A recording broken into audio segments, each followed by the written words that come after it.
त्रिशलानंदन हरि कृत वंदन जगदानंदन चंदवरम भवताप निकंदन तनकन मंदन रहित सपंदन नयन धरम। जय केवल भानु कला सदनम भविकोक विकासन कंजवनम जगजीत महारिपुमोहहरम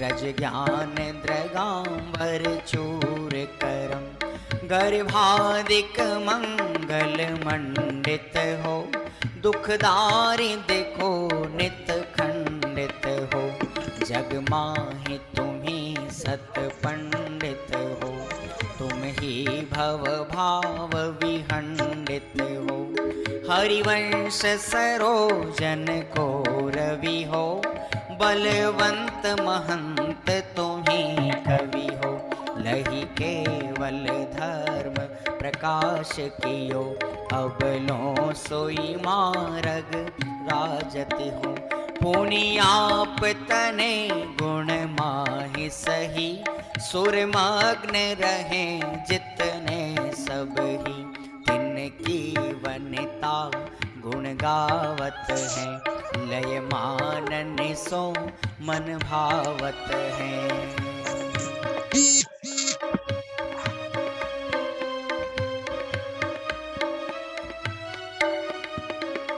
पुनि नाचत रंग उमंग भरे तो भक्ति विषय पग हेम धरी झननम झननम झननम झननम सुर लेत ताहा तननम तननम घननम घननम घन घंट बजे द्रम दम मृदंग सजे गंगनांगन गर्भ गता सुगता ततता ततता अतता वितता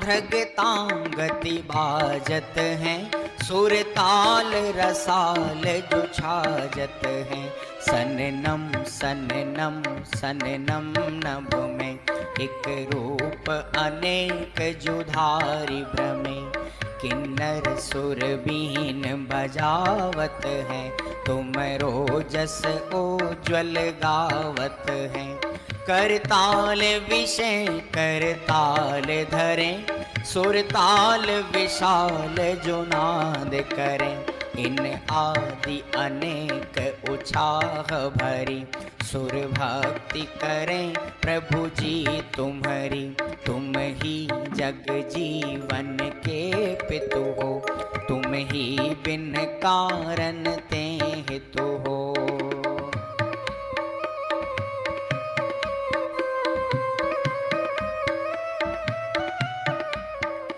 तुम ही सब विघ्न विनाशन हो तुम ही निज आनंद भासन हो तुम ही चित्त चिंतित दायक हो जग माहि तुम ही सब लायक हो तुमरे पन मंगल माहि सही जिय उत्तम पुण्य लियो सब ही हम तो तुम्हारी शरणागत हैं तुमरे गुण में मन पागत हैं।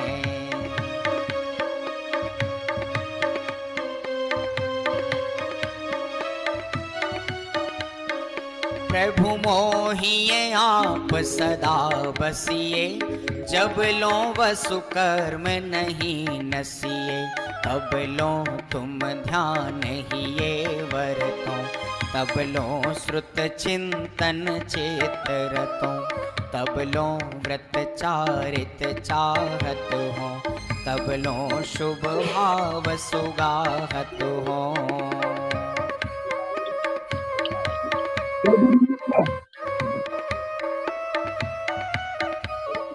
तब लो सत्संगति नेत रहो, तब लो मम संजम चेत गहो, जब लो नहीं नाश करो हरि को, शिव नारी वरो समता धरि को, यह द्यो तब लो हमको जिन जी, हम जाचत हैं इतनी सुन जी, यह द्यो तब लो हमको जिन जी, हम जाचत हैं इतनी सुन जी।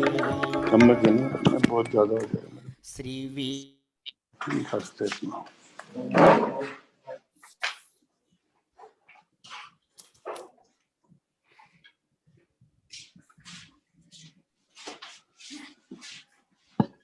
जय जिनेंद्र।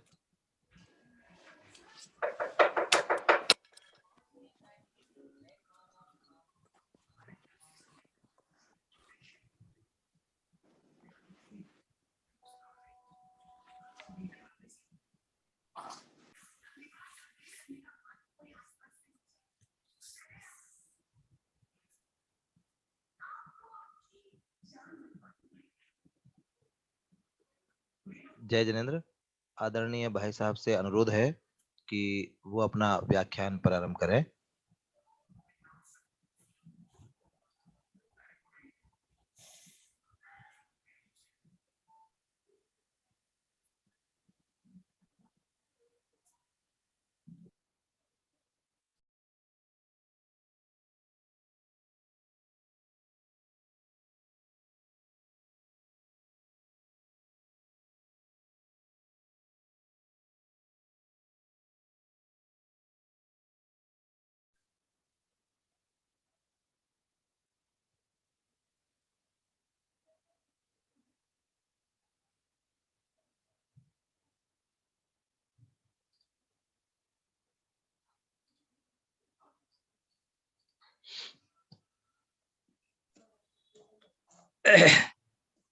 हम सब पिछले कुछ महीने से जैन हीरो की श्रृंखला में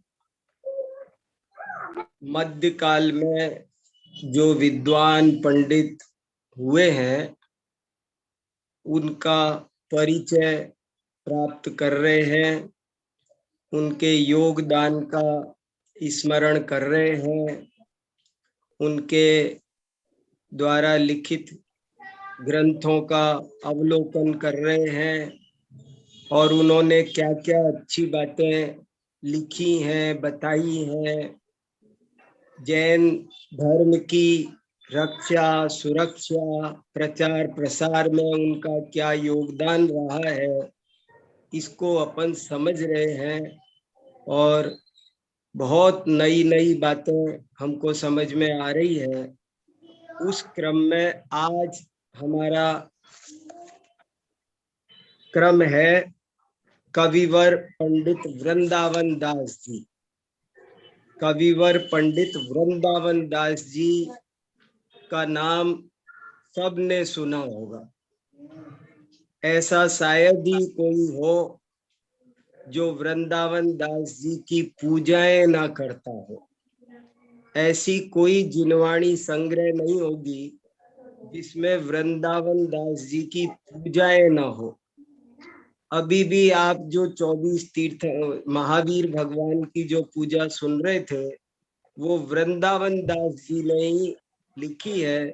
ये अभी संजय जी ने बहुत सोच समझ के ये आज थोड़ी देर पहले जो हमको पूजा सुनाई है वो बहुत अच्छी लगी। मैं खुद सुन रहा था, पूरी वृंदावन दास जी की पूजा है हम सब इसको कितने उत्साह से गाते हैं, पढ़ते हैं।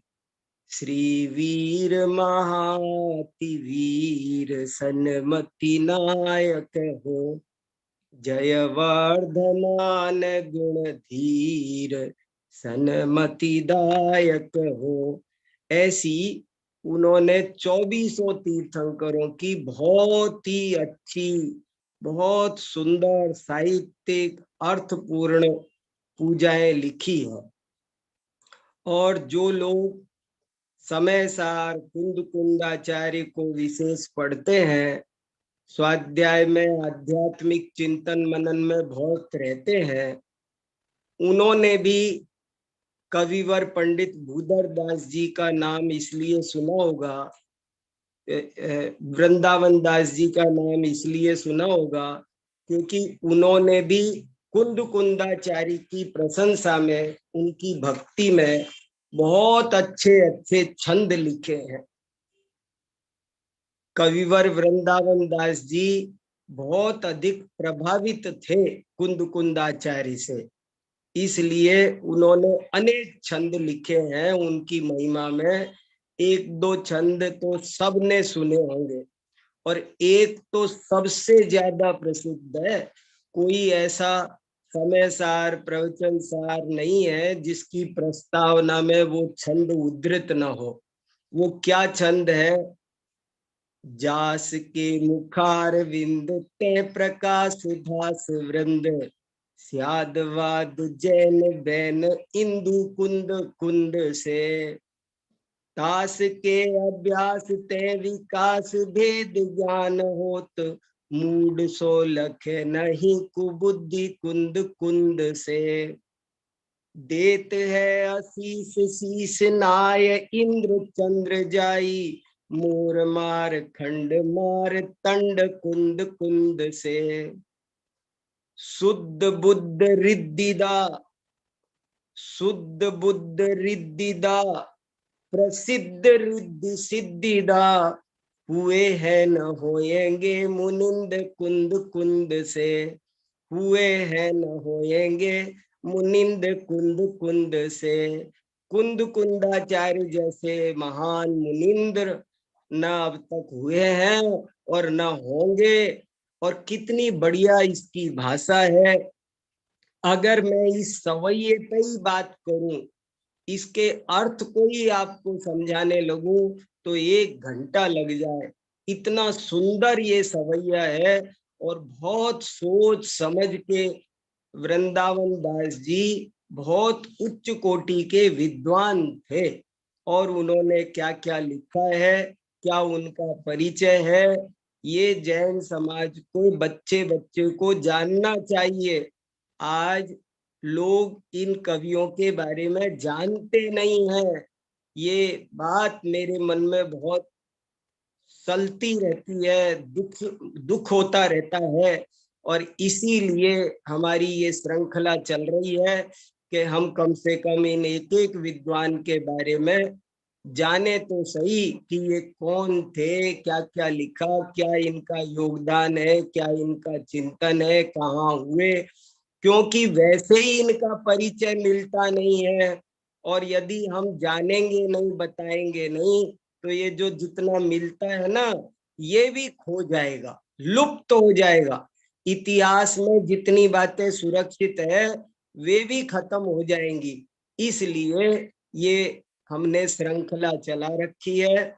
तो चलिए, सबसे पहले हम ये जानने की कोशिश करते हैं कि वृंदावन दास जी के जीवन परिचय से संबंधित हमको क्या क्या बातें मिलती है। देखो, वृंदावन दास जी का जन्म आज से ठीक 236 वर्ष पहले, आज से ठीक 236 वर्ष पहले माघ शुक्ला चतुर्दशी विक्रम संवत 1842 को उत्तर प्रदेश में शाहाबाद नाम का एक जिला है, और उसमें एक बारा नाम का गांव है जो बनारस के पास पड़ता है और आरा वाले रोड पर पड़ता है। आरा बनारस के बीच में एक बारा नाम का गांव है जिसका जिला शाहबाद है। वहां पर आज से 236 वर्ष पहले कविवर वृंदावन दास जी का जन्म हुआ था। इनके पिता का नाम धर्मचंद था और माता का नाम सीता भी था। ये अग्रवाल गोयल गोत्र के थे, अग्रवाल परिवार के थे। गोयल इनका गोत्र था। ये सारा परिचय थोड़ा बहुत जो मिलता है वो कुछ कवियों ने इन्होंने कवि ने कहीं अपनी प्रशस्ति में थोड़ा लिखा है और थोड़ा इनके भी वंशज अभी तक जीवित हैं। जैसे हमने पिछली बार बुद्धजन जी का परिचय प्राप्त किया था तो मैंने कुछ तो इधर उधर से पढ़कर बताया था, कुछ उनके पूर्वज आज भी जयपुर में जीवित हैं, उनसे पूछकर आपको सुनाया था। ऐसे ही वृंदावन दास जी के पूर्वज आज भी आरा में, बिहार में जो पड़ता है, बिहार में एक आरा नाम की जगह है जहां बहुत हमारा जैन धर्म का बहुत बड़ा ग्रंथ भंडार है, बहुत बड़ा ग्रंथ भंडार है। उस आरा में आज भी उनके बेटे के बेटे के बेटे, कई वंशज उनके, कई पीढ़ियां गुजर गई, वो अभी भी वहां पर रहते हैं। तो कुछ इधर उधर से जितनी मुझे जानकारी प्राप्त हुई है वो मैं आपको बता रहा हूं। वृंदावन दास जी जब 12 साल के थे, 11 साल के, तभी इनका पूरा का पूरा परिवार यानी माता पिता सब बनारस शिफ्ट हो गए थे।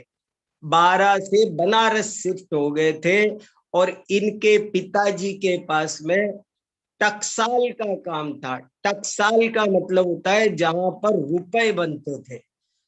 ये इनके पिताजी धर्मचंद जी अंग्रेजों के बहुत बड़े वो थे, अंग्रेजों के बहुत बड़े विश्वास पात्र थे और इनके यहाँ सोने चांदी के सिक्के बनाने का, चांदी के सिक्के बनते थे उस समय, सिक्के बनाने का काम करते थे और अंग्रेज इन पर बड़ा भरोसा करते थे कि ये बहुत ईमानदार काम करके देंगे।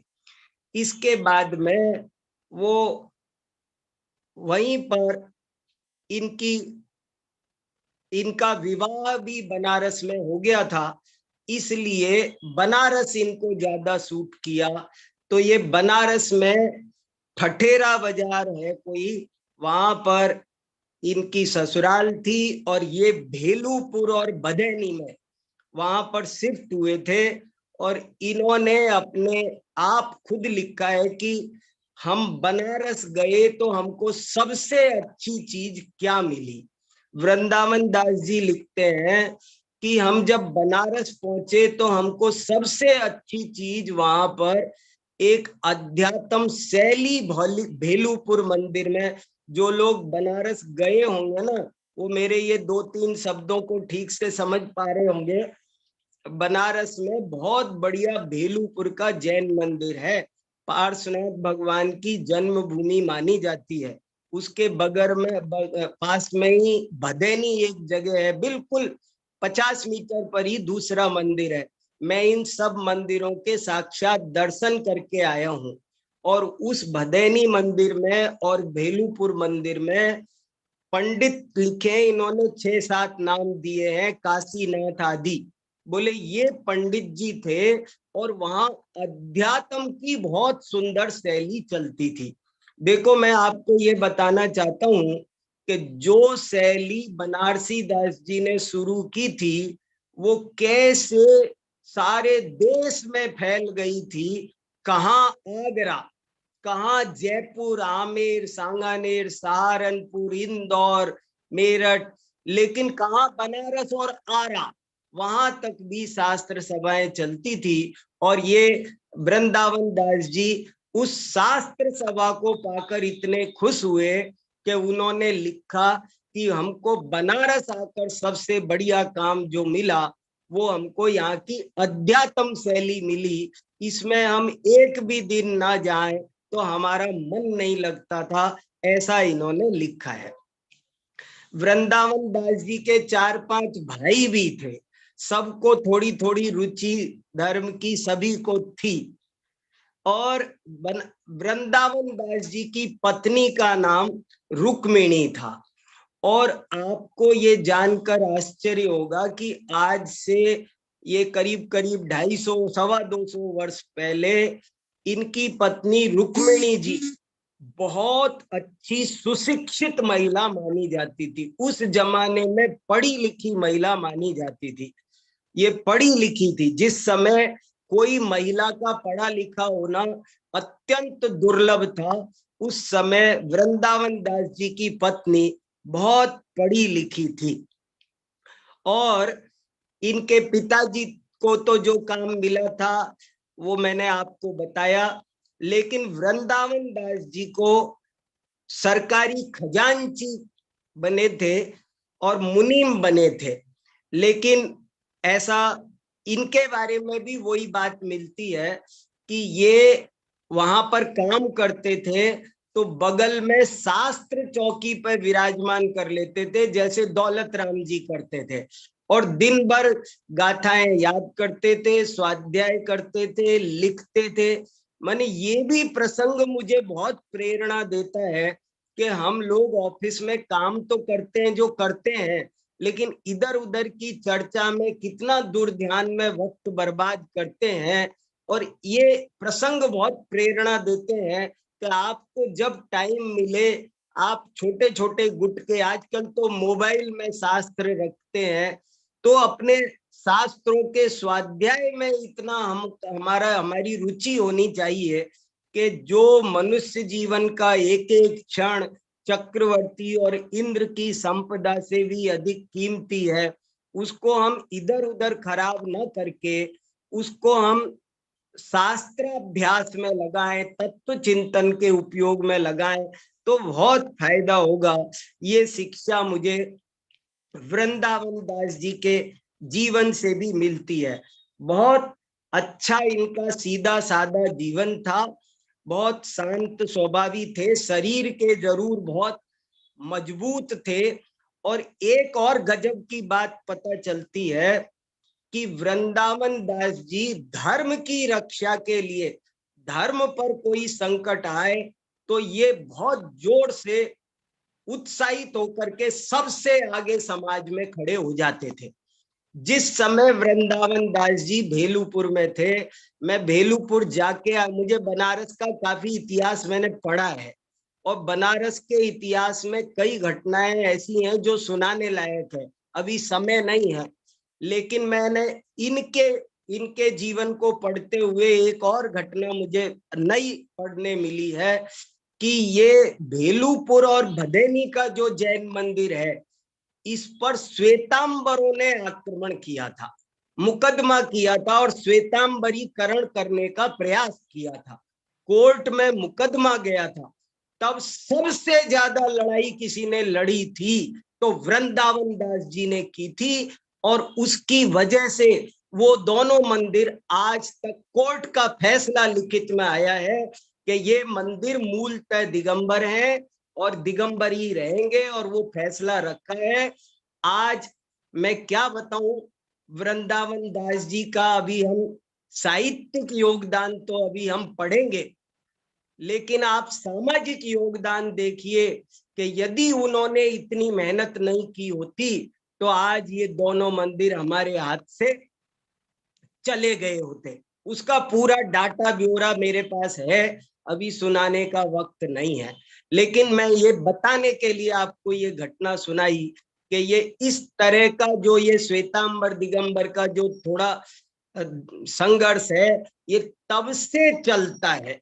पता नहीं क्यों जैन धर्म में आकर भी लोग कसाई को नहीं छोड़ रहे हैं। हद की बात है, आक्रमण करना, बदलना, ये सब क्या है? गंदी नीति है। जगह जगह मैं देखता हूँ, मैं तो श्वेतांबर भाइयों तक को बताता हूँ, उनसे कहता हूँ।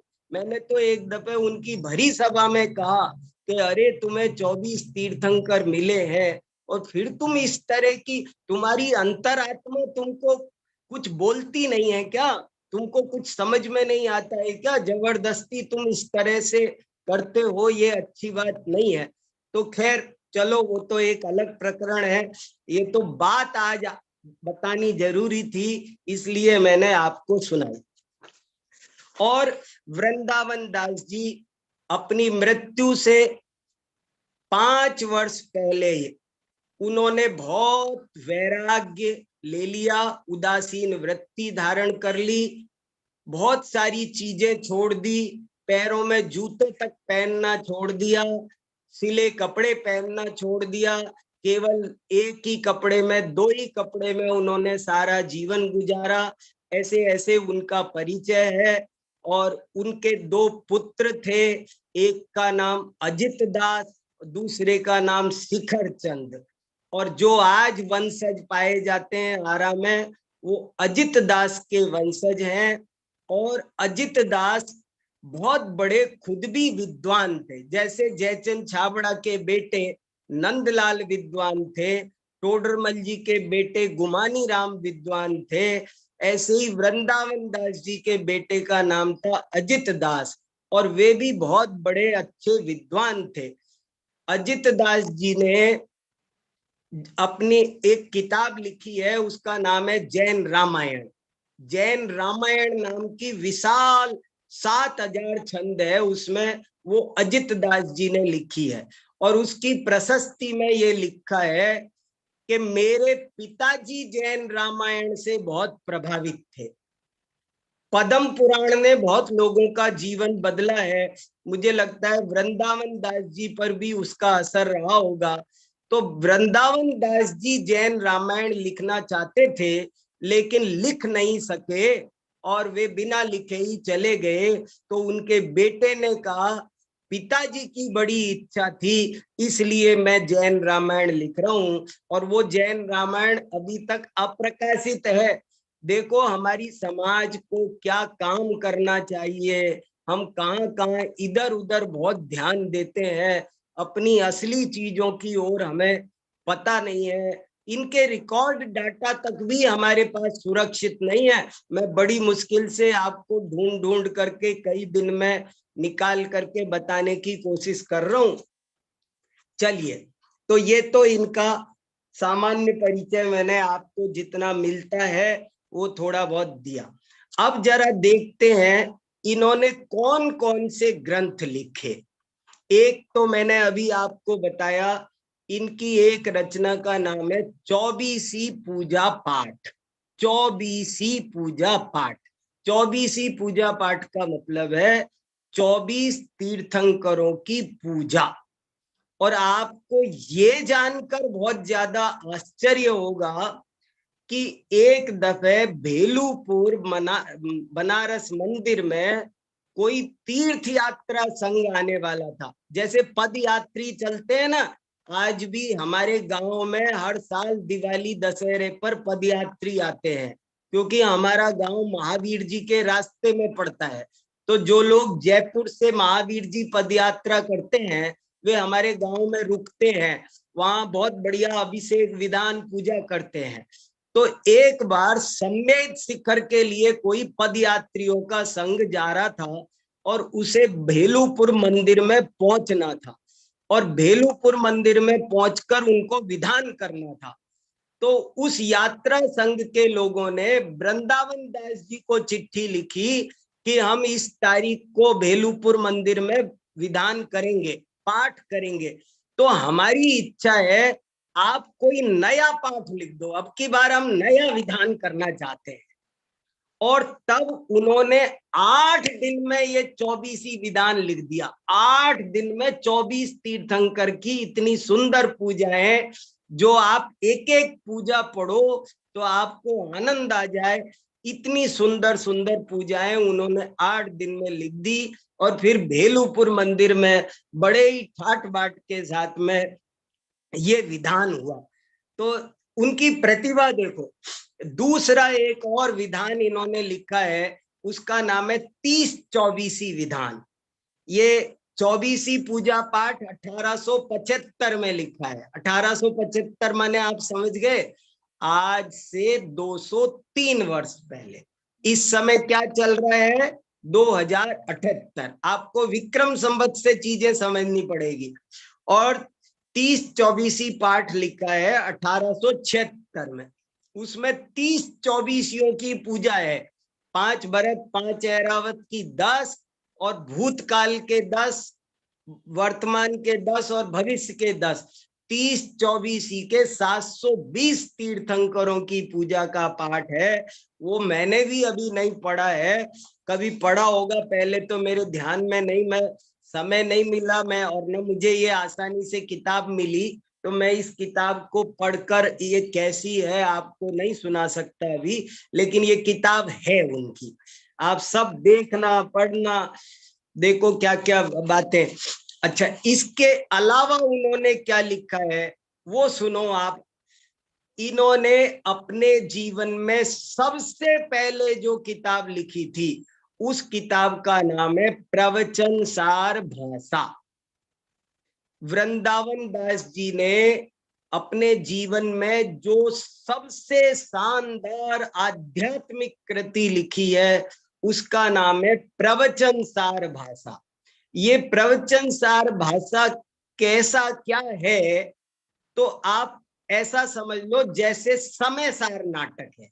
जैसे समय सार नाटक बनारसी दास ने लिखा, तो कैसे लिखा कि कुंद कुंदाचार्य के समय सार को, अमृत चंद्राचार्य की टीकाओं को, कलशों को, पांडे राजमल जी की समय सार कलश टीका को पढ़ करके उन्होंने एक नई रचना तैयार कर दी, सवैयाबद्ध हिंदी में, तत्कालीन भाषा में, और वो दुनिया भर में फेमस हो गई।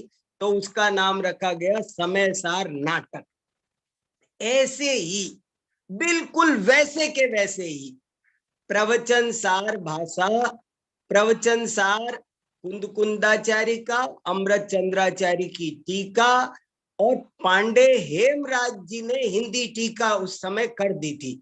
तो पांडे हेमराज जी की हिंदी टीका, इन तीन के सहारे से बहुत सुंदर पद्यानुवाद, बहुत केवल पद्यानुवाद नहीं है, उनका इसमें मौलिक चिंतन भी है।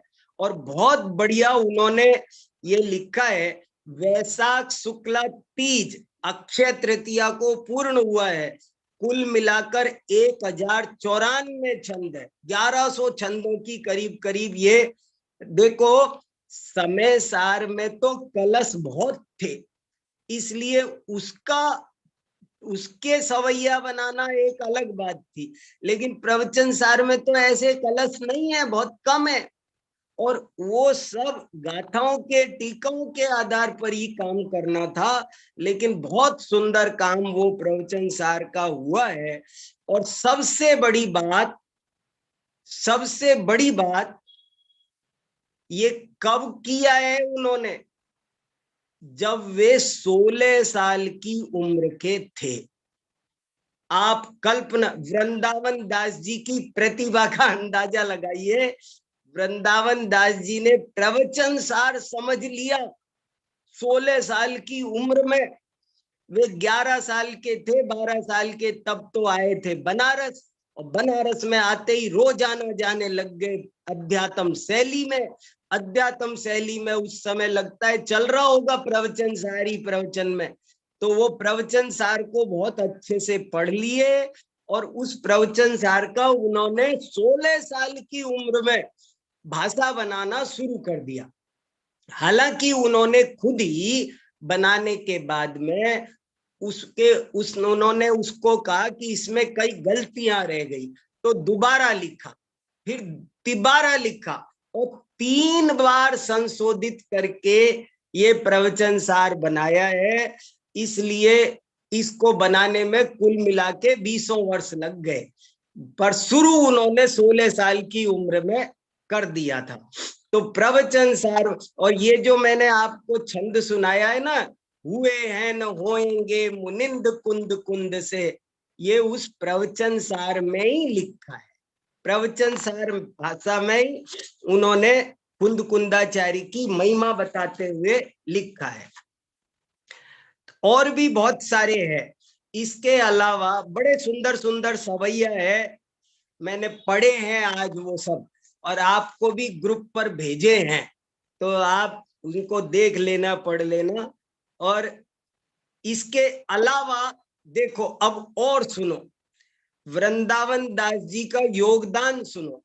वृंदावन दास जी ने एक और बहुत ही सुंदर किताब लिखी है, उस किताब का नाम है छंद शतक।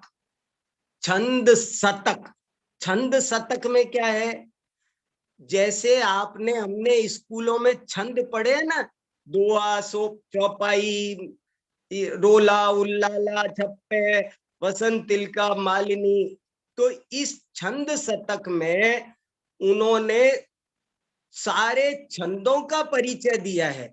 और सबसे बड़ी बात, सारे छंद जैन अब जैसे दोहा कैसे बनाया जाए, गण कैसे बनाए जाए, मात्राएं कैसे गिनी जाए, गुरु लघु क्या होता है, यगण रगण मगण क्या होता है, हर चीज को उन्होंने जैन संस्कृति का उदाहरण दे दे करके, जैसे वसंत तिलका कैसे बनेगा, तो उन्होंने वसंत तिलका का उदाहरण एक जैन छंद बना करके बताया है कि ऐसे वसंत तिलका छंद।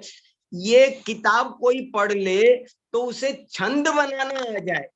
मैंने एक दफे एक सेमिनार में जैन आचार्यों का छंद साहित्य को योगदान, इस विषय पे 10 पेज का लेख पढ़ा था।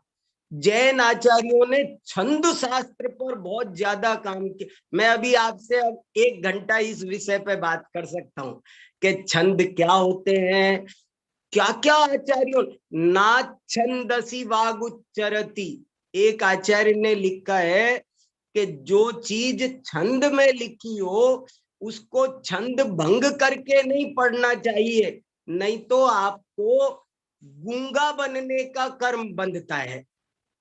आप उसको जानबूझ के गलत पढ़ रहे हैं तो आपको ये सुंदर वाणी नहीं मिलेगी।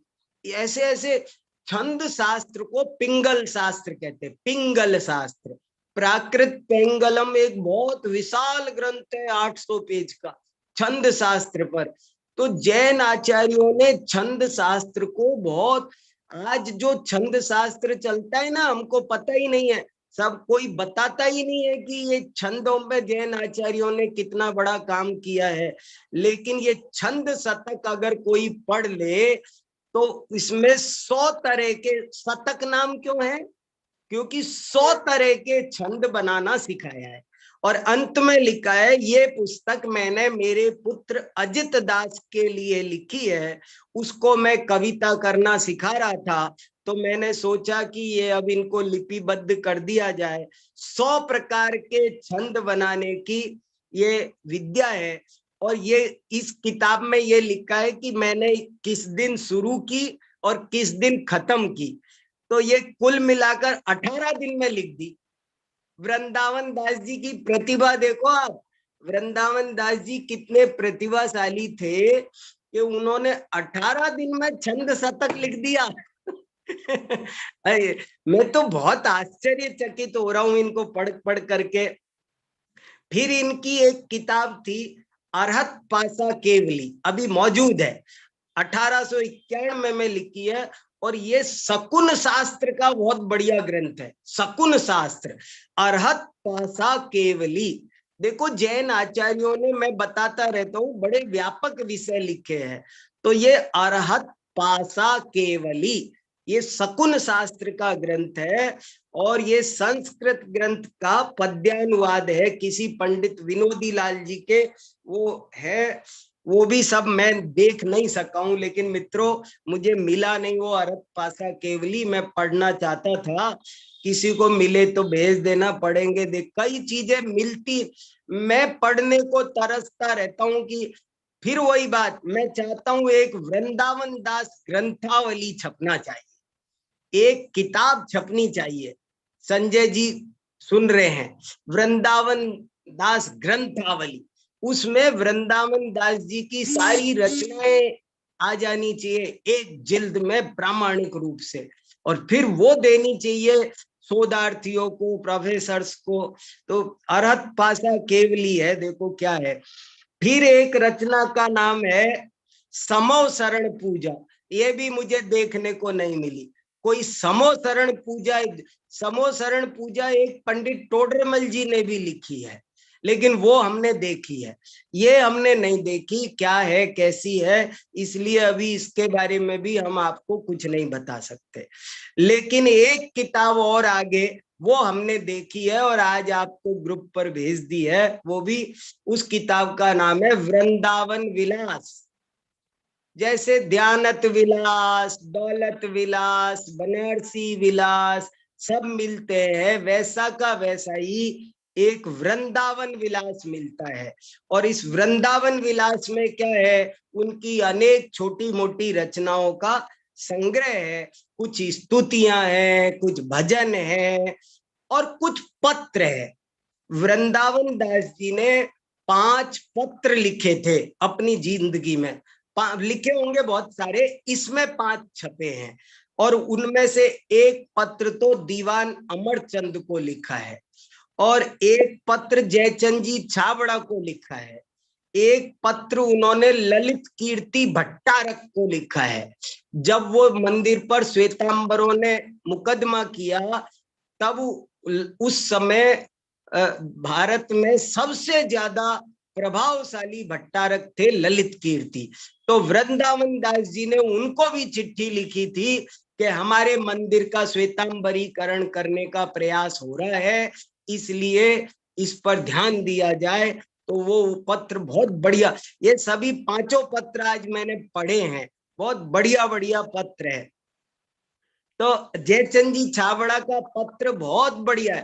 पहले जयचंद जी छाबड़ा को इन्होंने पत्र लिखा था, उसमें इन्होंने बहुत सारे प्रश्न पूछे थे। और आपको एक और बात बताऊं, ये जो पत्र है ना, ये पत्र वृंदावन दास जी ने जो पत्र लिखे हैं वो तो काव्यात्मक लिखे हैं, और जो जयचंद जी छाबड़ा ने उत्तर लिखा है वो गद्यात्मक लिखा है। और बड़े अच्छे अच्छे प्रश्न है। मैं आपको जयचंद छाबड़ा के परिचय के समय बता चुका हूं कि उन्होंने एक प्रश्न ये भी पूछा था कि मुझे संस्कृत सिखा दोगे क्या।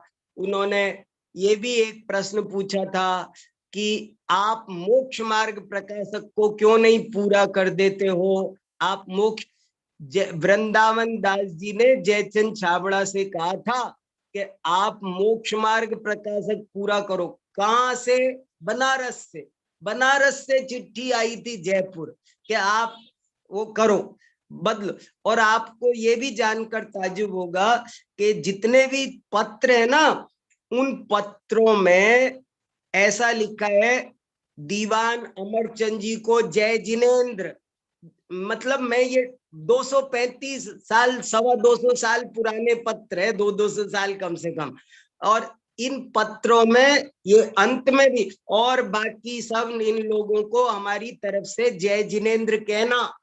मतलब मुझे लगा कि हम जो ये आज कहते हैं ना आपस में अभिवादन में जय जिनेंद्र, वो कोई आज का चलाया सिस्टम नहीं है। कम से कम वृंदावन दास जी के समय में भी लोग आपस में जय जिनेंद्र कहते थे। इसका मेरे को प्रमाण मिल गया। अब इससे पुराना प्रमाण किसी को मिले तो आप मुझे बताना, लेकिन मुझे इतना पुराना प्रमाण मिल गया। दीवान अमरचंद जी को बहुत बढ़िया पत्र लिखा है, वो भी बढ़िया पढ़ने लायक पत्र है। बहुत सारी बातें हैं, वो सब क्या क्या बताऊं। और क्या क्या है, जरा थोड़ी सी और बात कर ले, समय तेजी से भाग रहा है। 9:40 हो गए, 45 होते हैं। देखो और क्या क्या लिखा इन्होंने, कैसा लिखा। देखो वृंदावन विलास में क्या क्या है, जरा नजर करते हैं। वृंदावन विलास में एक तो जिनेंद्र स्तुति है, बहुत अच्छी जिनेंद्र स्तुति है। फिर एक जिन वचन स्तुति है, फिर एक जिन गुरु स्तुति है। 2-2, 3-3 पेज की है और बहुत बढ़िया बढ़िया स्तुति है। एक में जिनेंद्र देव की स्तुति है, एक में जैन शास्त्रों की स्तुति है। नाम ले ले करके है, सठखंडागम की, समय सार की, आदि पुराण की। एक स्तुति का नाम है आदि पुराण स्तुति, एक स्तुति का नाम है समंत। ऐसे आचार्यों के नाम ले ले करके, शास्त्रों के नाम ले ले करके उनकी महिमा बताइए बहुत अच्छी अच्छी, और उनमें इतिहास भी भरा है। जैसे आपको कुंद कुंद की स्तुति सुनाऊं इसमें से। देखो कुंद कुंद की स्तुति आपने सुन ली हो कभी किसी ने, प्रसिद्ध है थोड़ी सी। इन्होंने लिखा, संग सहित श्री कुंद कुंद गुरु, वंदन हेत गए गिरनार, वाद पर्योत संशय मति सो, साक्षी बदी अंबिकाकार, सत्य पंथ निर्ग्रंथ दिगंबर, कही सुरी तह प्रगट पुकार, सो गुरुदेव बसो मेरे उर, विघ्न हरण मंगल करतार। कुंद कुंदाचार्य की स्तुति है ये, कि कुंद कुंदाचार्य एक बार गिरनार पर्वत पर गए थे और वहां पर उनका वाद विवाद हुआ, और वाद विवाद, और वही देखो श्वेतांबर दिगंबर का वाद विवाद है ये।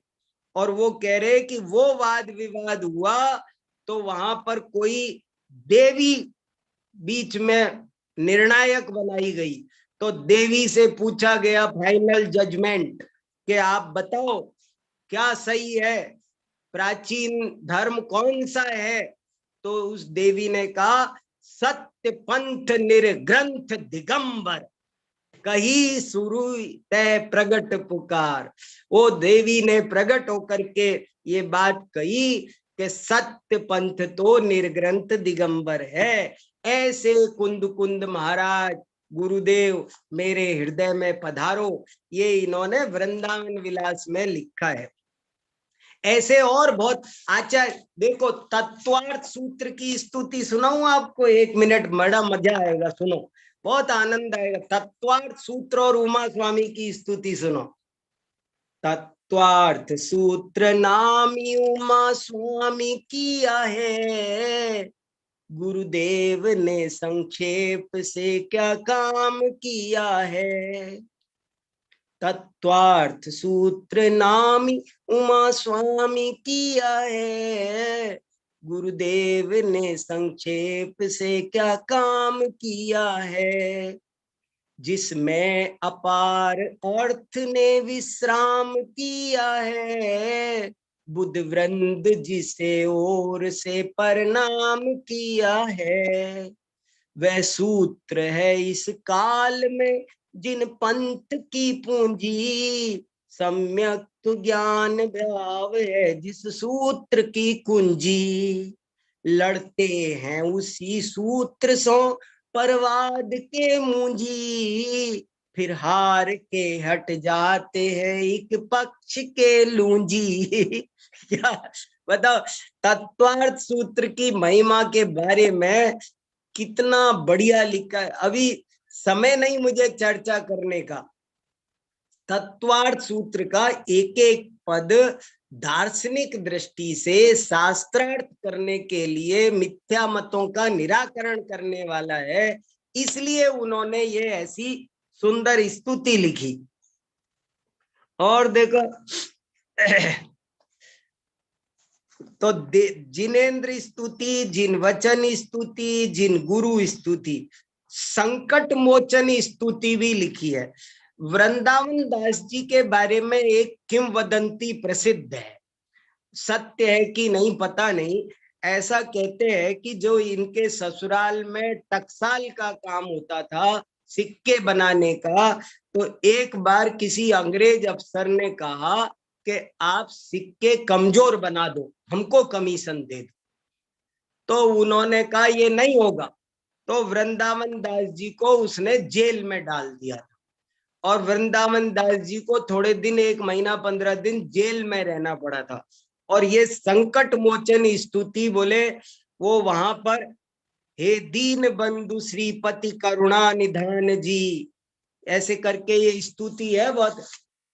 ये भी आपने सबने सुनी होगी। श्रीपति जिन वर करुणायतनम, दुख हरण तुम्हारा बाना है। ये स्तुति उन्होंने जेल में लिखी थी और इसमें बहुत अच्छी अच्छी पंक्तियां हैं। त्रैकालिक वस्तु प्रत्यक्ष लखो, तो सर्वज्ञता की बात। त्रैकालिक वस्तु प्रत्यक्ष लखो, तुम सो कछु बातन छाना है। ये सब जगह आपने सुनी होगी, बहुत रिकॉर्ड बजता रहता है। तो वो स्तुति इन्होंने लिखी है। अरिहंत स्तुति एक लिखी है और एक पदावली लिखी है जिसमें बहुत अच्छे अच्छे पद है। हालांकि इनकी पूजाएं बहुत चलती है तो भजन इनके ज्यादा हमने सुने नहीं, लेकिन थोड़े से भजन हैं, 25-30 ही भजन है। जैन पुराण सुनो भविकानन, ये भजन मुझे बहुत अच्छा लगा। एक भजन ये बहुत अच्छा लगा, श्री जिन निस दिन मोही आधार, बहुत बढ़िया। 2-3 भजन तो बहुत मुझे पसंद आए। और इसके अलावा फिर इनकी और क्या, एक सील महात्म्य है। सील व्रत की कितनी महिमा है, इस पर करीब 25 सवैये इन्होंने लिखे हैं, वो बहुत बढ़िया है। एक इन्होंने पंडित चंपाराम थे मथुरा के, उनको भी एक पत्र लिखा था, वो भी इसमें है, बहुत बढ़िया। उसमें बहुत अच्छी ज्ञान की बातें हैं। ज्ञानानंद स्वभाव की, देखो क्या, जैसे वो रहस्यपूर्ण चिट्ठी में लिखा है ना, वैसे ही कुछ लिखा है। देखो और लोगों को चिट्ठी लिखी थी, दीवान अमरचंद आदि को, भट्टारक जी को, वो तो एक अलग बात हो गई, वो सामाजिक पत्र थे, राजनीतिक पत्र थे। लेकिन अब देखो ये पंडित चंपाराम जी को पत्र में क्या लिखा, ज्ञानानंद स्वभाव की तुमको प्राप्ति हो, यह वांछा मेरे रहत, मिटो सकल भ्रम मोह।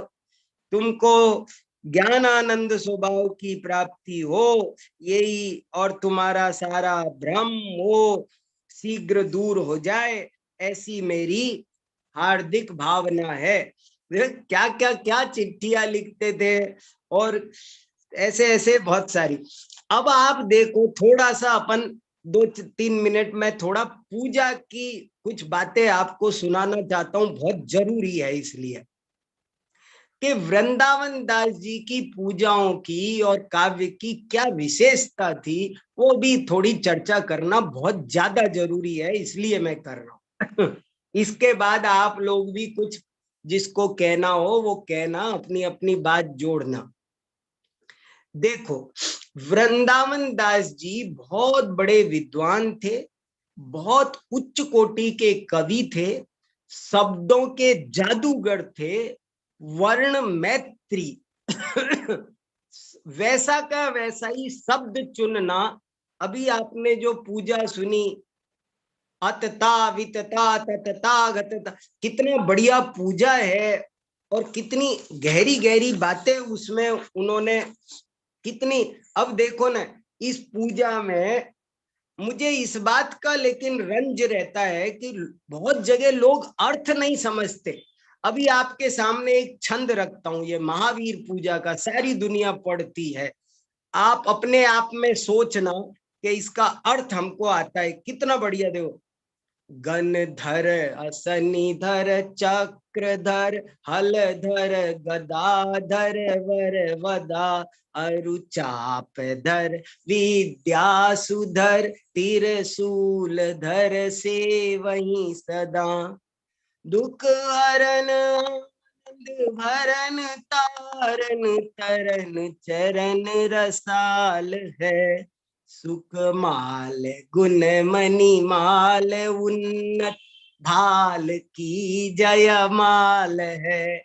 अब इससे समझ जाओ आप कैसी उनकी कविता होती है, और आप इसका अर्थ लगा के बताओ, अपने आप लगाओ। देखो, गणधर माने गणधर, असनीधर, असनी माने होता है वज्र, वज्र सौधर्म इंद्र के पास होता है, तो असनीधर माने इंद्र, गणधर असनीधर, चक्रधर माने चक्रवर्ती, हलधर, हलधर माने नारायण, गदाधर प्रतिनारायण, वरवदा उच्च वक्ता, चापधर धनुर्धारी, विद्याधर त्रिशूलधर, त्रिशूलधारी, क्या क्या कितने सारे, से वही सदा।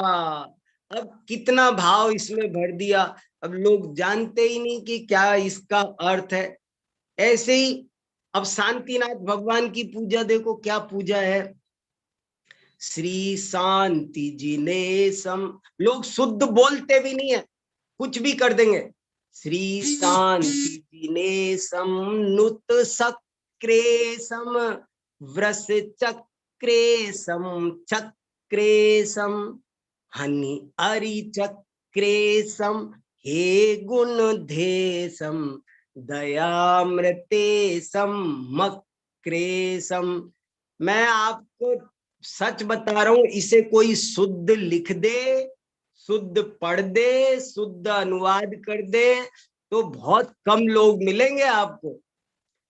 श्री शांति जिनेशम। और ऐसे ही मैंने पूजा में कितने ही लोग शांति नक्के समक्खे समक्ख ऐसे धड़ाधड़ पढ़ देते।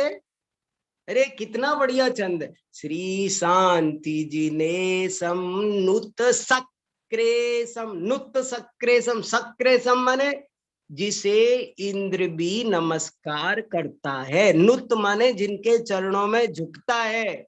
श्री शांति जिनेशम नुत सक्रेशम वृष चक्रेशम, वृष चक्रेशम माने धर्म चक्र के नायक तीर्थंकर, वृष आप तीर्थंकर हो।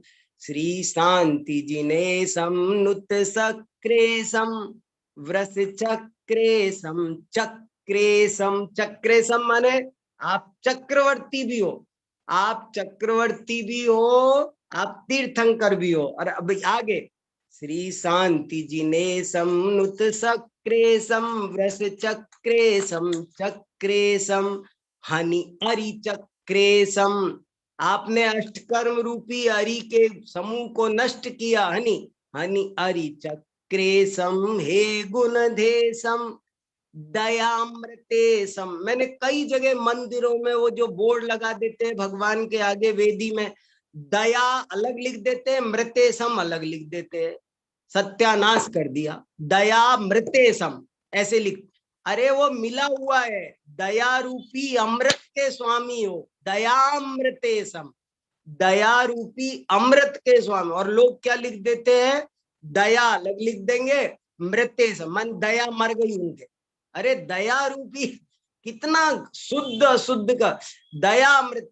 मक्रेशम, मक्रेशम माने जानते हैं, जानते ही नहीं है लोग पूजा कर। मक्रेशम माने कामदेव, आप कामदेव भी हो। ऐसे मैं आपको ये बताना चाहता हूँ थोड़ा सा कि पूजाएं इतनी प्यारी प्यारी अर्थ गर्भित पूजाएं हैं। क्या पूजा चंद्रप्रभ भगवान की है, देखो, श्री चंद्रनाथ दुति चंद चरणन चंद लगे, मन वच तन जजत आमंद आत्म ज्योति जगे। क्या पूजा है रे, अद्भुत पूजा है, करते ही जाओ, जी नहीं भरे। इतनी सुंदर पूजा उन्होंने 8 दिन में कैसे 24 पूजाएं लिख दी वृंदावन दास। आप इसको सुनो, अभी मेरे पास थोड़े दिन पहले एक उज्जैन से विद्वान ने पूछा, बोले साहब इसका अर्थ बताओ। किसका, चारु चरण आचरण चरण चित हरण चिन्ह चर। देखो, चाचा ने चाची को चांदी की चम्मच में चांदनी चौक में चटनी चटाई, क्या लोग अनुप्रास बनाएंगे। ये अनुप्रास देखो ना आप, चारु चरण आचरण चरण चित हरण चिन्ह चर, चंद चंद तन चरित चंद थल चैत चतुर नर। ओहो गजब की पूजा है रे। चारु चरण, जिनके चरण भी सुंदर है, जिनका आचरण भी सुंदर है, जिनका आचरण चित्त को हरने वाला है, और जिनका चिन्ह आधा छोटा चंद्रमा है, चर चंद है, और उनका शरीर चंद्रमा जैसा कांति वाला है, और चंद थल चहत चतुर नर। इसका अर्थ बताओ, सोचो, चंद, सब लोग सोचो, चंद थल चहत चतुर नर। पूजा तो करते हैं, लेकिन इसका मीनिंग जानते हैं? चंद थल चहत चतुर नर। चतुर माने सम्यक दृष्टि, ज्ञानी। ज्ञानी लोग चंद थल को चाहते हैं। चंद थल माने सिद्ध शिला। सिद्ध शिला चंद्रमा के आकार की होती है ना। ज्ञानी वे हैं, चतुर वे हैं जो चंद्र थल को चाहते हैं। चंद्र थल माने सिद्ध शिला। और नहीं तो एक और अर्थ भी है, चंद थल माने चंदा प्रभु भगवान की के कल्याणक भूमिया, उनकी जन्म भूमि, उनकी निर्वाण भूमि, वे भी चंद। चतुक चंड चक चूर चार चिद चक्र गुणाकर चंचल चलित सुरेश चूल नुत। चूल माने मुकुट झुका करके झुक गया हो। क्या चिद चक्र गुणा चक्र धनु चर अचर हितु तारन तरन सुनत चहक चिर नंद सुचि जिन चंद चरण चरचो चहत चित चकोर नच रच रुचि। क्या बात है। मेरा चित रूपी चकोर पक्षी, देखो क्यों चकोर लिखा, मन को चकोर की उपमा क्यों दी? मन को चकोर की उपमा इसलिए दी क्योंकि चंदा प्रभु को चंद्रमा की उपमा दे दी। चंद्र प्रभु भगवान चंद्रमा है, तो जैसे चकोर चंद्रमा का इंतजार करता है, ऐसे ही बोले मैं भी चंद्रमा चंद्र प्रभु भगवान को देख करके नाचता हूँ, गाता हूँ, रुचि ले ले करके। ऐसा बढ़िया बढ़िया इनकी पूजाओं के अर्थ अद्भुत है, बहुत बढ़िया बढ़िया। ऐसे ऐसे के की कंठ समान शुभ वपु तंग नवहात लक्षण उरग निहार पग वंदो पारसना। एक दोहे में कमाल कर दिया। हे मृगांक अंकित चरण तुम गुण अगम अपार गणधर से नहीं पार लही तो को वर्णत सार पे तुम भगति ये मम प्रेरे अति उमगाय ताते गाऊं सुगुण तुम ही हो सार।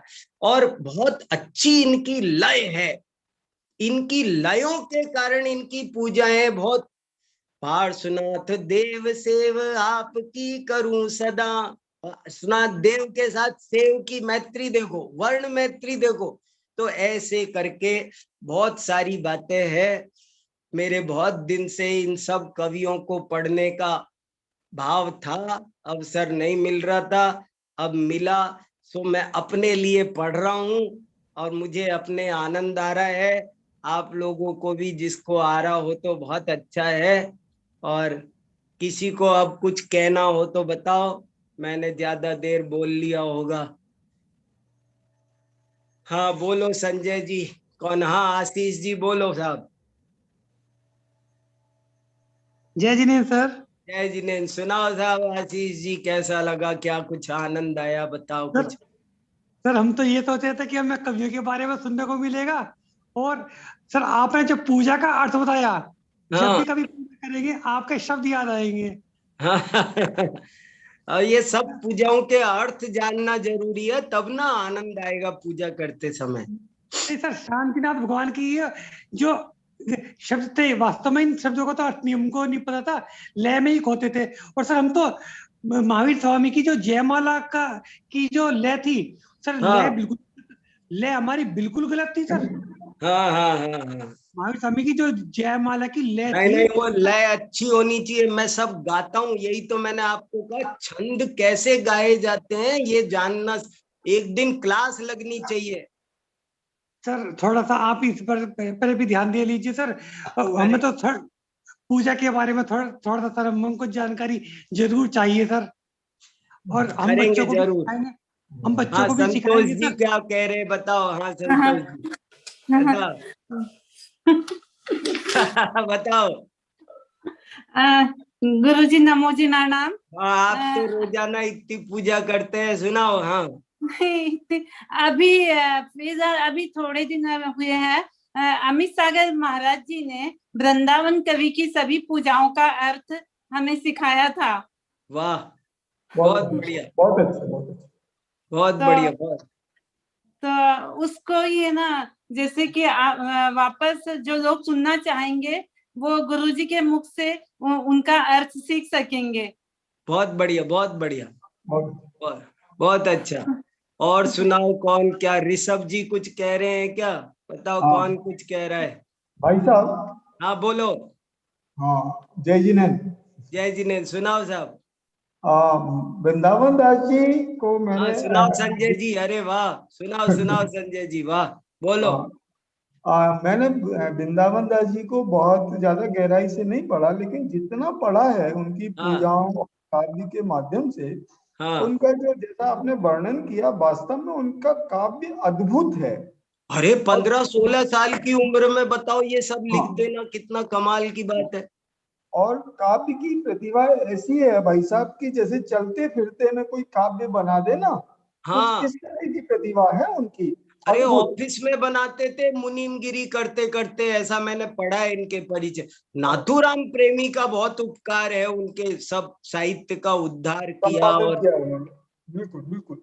अच्छा, वाह। दूसरी बात भाई साहब क्या, हाँ कि जिस समय जो इनका काल है वो हाँ। भारतेंदु हरिश्चंद्र के उदय का से अरे पहले का वाह, काल है, ये पहले बहुत का बढ़िया काल है, बात कही आपने। उनसे पहले का काल है, भारतेंदु हरिश्चंद्र के उदय हाँ के पहले का, है ना। हाँ काल है और भारतेंदु हरिश्चंद्र के साथ साथ लगभग इनका समय चलता है। लेकिन हाँ जो खास बात है वो ये है कि इनका काव्य जितना ब्रज भाषा में है उतना ही खड़ी बोली में भी है, जबकि खड़ी हाँ बोली उस दौर में खड़ी हो रही थी, केवल शुरुआती दौर में। हाँ खड़ी बोली में इनका काव्य बहुत शानदार है, और खड़ी बोली में वो दिखता है कि खड़ी बोली हाँ। का यहाँ प्रयोग है, ब्रज भाषा का नहीं है। तो ये बहुत एक बढ़िया। बड़ी बड़ी चीज है। दूसरा, जयपुर की शैली के साथ जो गहरा संबंध है प्रत्येक हाँ व्यक्ति के साथ, हाँ उस संबंध ने इनके भीतर जो अध्यात्म की गहरी ललक है वो हमें, बहुत गहरी ललक है भाई साहब इनके भीतर। हाँ हाँ, उस चिट्ठी में लिखा है इन्होंने। हाँ, और वो गहरी ललक हमें प्रवचन सार भाषा को जब हम पढ़ेंगे तो हाँ हमें साफ दिखाई देगी। प्रवचन हाँ सार भाषा का पांडे हेमराज जी के टीका पे उन्होंने किया है सारा हाँ काम, हाँ और इस दृष्टि से उन्होंने अमृतचंद्र आचार्य देव या कुंकुंद आचार्य देव को टच नहीं किया, केवल उस हाँ। टीका को टच किया है, उसके आधार पर वो काम किया है।